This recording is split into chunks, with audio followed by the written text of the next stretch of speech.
श्री स्वामी समर्थ. ज्या व्यक्तीच्या जेवणात केस येतो त्यामागे काय संकेत असतो?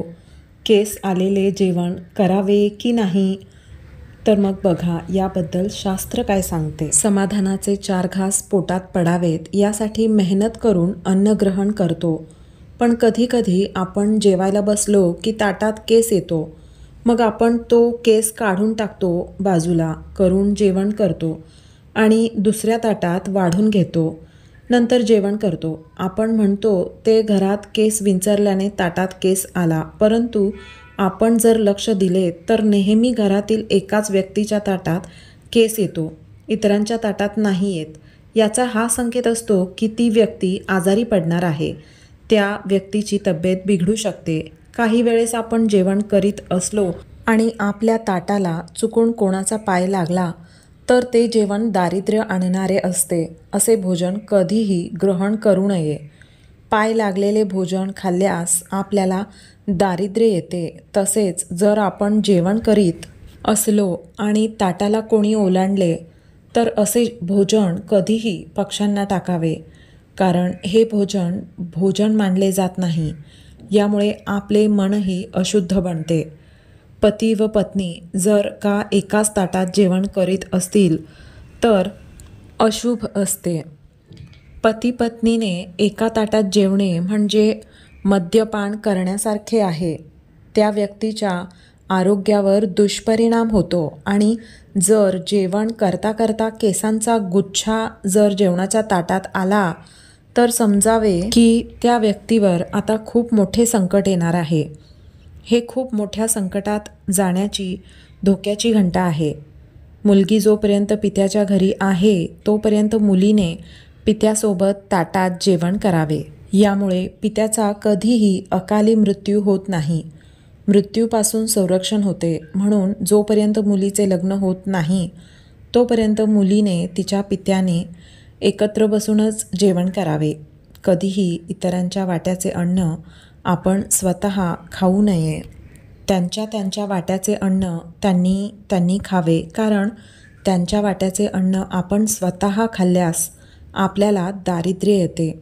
जसे सुदामाने भगवान श्रीकृष्णांच्या हिश्श्याचे चणे गुपचूपपणे खाऊन घेतले होते, तर त्याला घोर दारिद्र्याचा सामना करावा लागला होता. आपल्या भोजनातील पशुपक्षी यांचा भाग त्यांना देऊन टाकावा, मग आपण ग्रहण करावे. त्यांच्या वाट्याचे अन्न कधीही खाऊ नये. सर्वांना वाटून मिळून मिसळून भोजन केल्यास आपल्याला त्याचे पुण्य मिळते व देवी लक्ष्मी आपल्यावर प्रसन्न होते. वास्तुशास्त्रानुसार तुटलेल्या फुटलेल्या ताटामध्ये जेवण करणे अशुभ मानले जाते.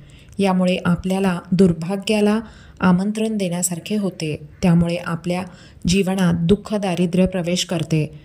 एकादशीच्या दिवशी कधीही तामसिक अन्नाचे सेवन करू नये. शास्त्रानुसार एकादशीच्या दिवशी मांसाहार तसेच मद्यपान देखील करू नये.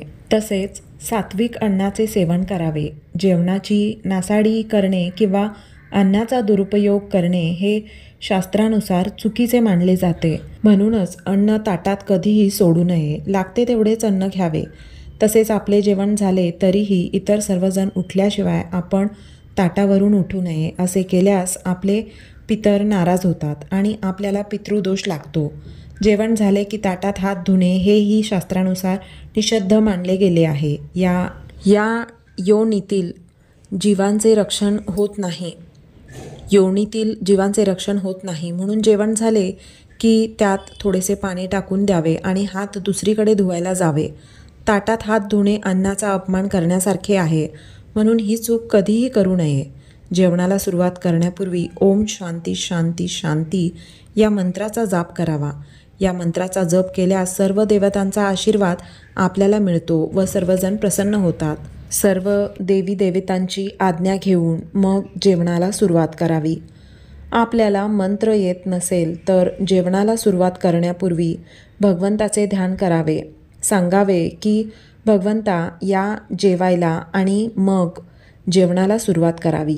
यामुळे ही आपल्यावर भगवंताची कृपा होते आणि आपल्याला सुख समृद्धी प्राप्त होऊन अन्नधान्यात बरकत येते. जेवण करायला बसण्यापूर्वी सर्वात आधी भगवंतांना नैवेद्य अर्पण करावा, म्हणजे तेथे अन्न न राहता प्रसाद बनते आणि प्रसाद ग्रहण केल्यास आपल्याला कधीच कोणत्याही गोष्टीची कमतरता भासत नाही. भगवंतांना न चुकता दररोज नैवेद्य अर्पण केल्यास आपल्या घरात अन्नधान्याचे बरकत होते. घरात कधीही अन्नधान्याची कमतरता जाणवत नाही. बिछाण्यावर बसून कधीही जेवण करू नये, यामुळे व्यक्तीला कितीतरी रोगांचा सामना करावा लागतो. नेहमी जमिनीवर आसन टाकून त्यावर जेवण ग्रहण करावे.